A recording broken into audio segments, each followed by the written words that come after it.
In the day's other news, February's better-than-expected jobs report fueled a rally on Wall Street. The Dow Jones Industrial Average soared 572 points to close at 31,496. The Nasdaq rose 196 points, and the S&P 500 added 73. A new study from the Centers for Disease Control and Prevention is shedding light on how mask mandates and other rules have slowed the number of COVID infections and deaths. That comes as some states are lifting restrictions and reopening. CDC Director Dr. Rochelle Walensky sounded this warning. You have decreases in cases and deaths when you wear masks, and you have increases in cases and deaths when you have in-person restaurant dining. And so we would advocate for policies, certainly while we're at this plateau of a high number of cases, that would listen to that public health science. That comes as California announced that it will allow people to attend Major League Baseball games, live concerts, and theme parks like Disneyland at reduced capacity beginning April 1st. Also today, a Supreme Court public information officer confirmed that all of the 9 justices have now been fully vaccinated. There is word that top aides to New York Governor Andrew Cuomo altered a state report to help him hide the high number of COVID nursing home deaths. The New York Times and the Wall Street Journal said the July document was edited to remove those who became sick in nursing homes and later died in hospitals.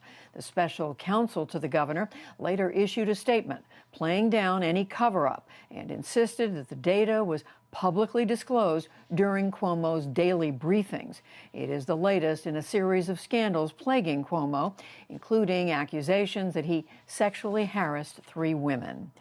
One of the House impeachment managers, California Democratic Congressman Eric Swalwell, filed a lawsuit today against former President Trump and several of his allies for inciting the Capitol insurrection. Meanwhile, Federico Klein, a former State Department aide in the Trump administration, has been charged with obstructing Congress and assaulting officers during the January siege. He is believed to be the first Trump appointee to face such charges.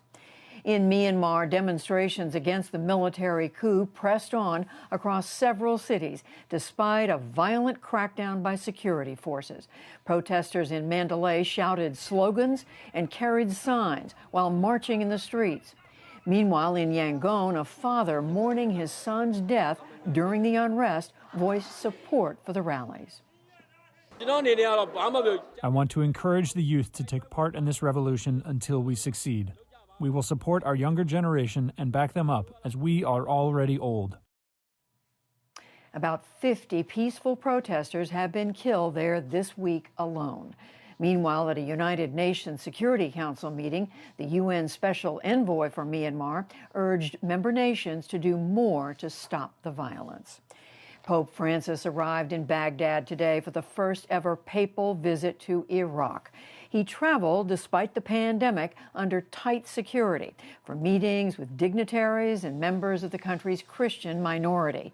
We'll take a look at his historic trip later in the program.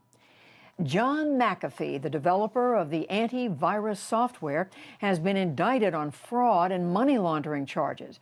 McAfee and an advisor are accused of using social media to tout cryptocurrencies and mislead investors out of over $13 million. McAfee is currently detained in Spain on a separate tax-related charge. And for the first time in NFL history, a black woman will be officiating games come September.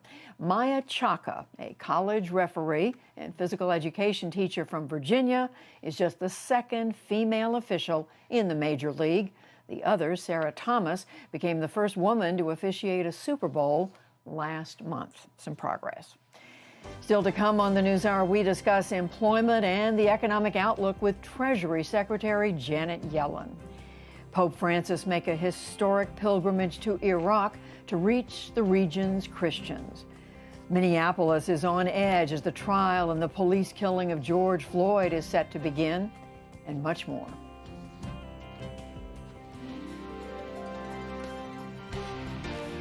This is the PBS NewsHour. from WETA Studios in Washington, and in the West from the Walter Cronkite School of Journalism at Arizona State University.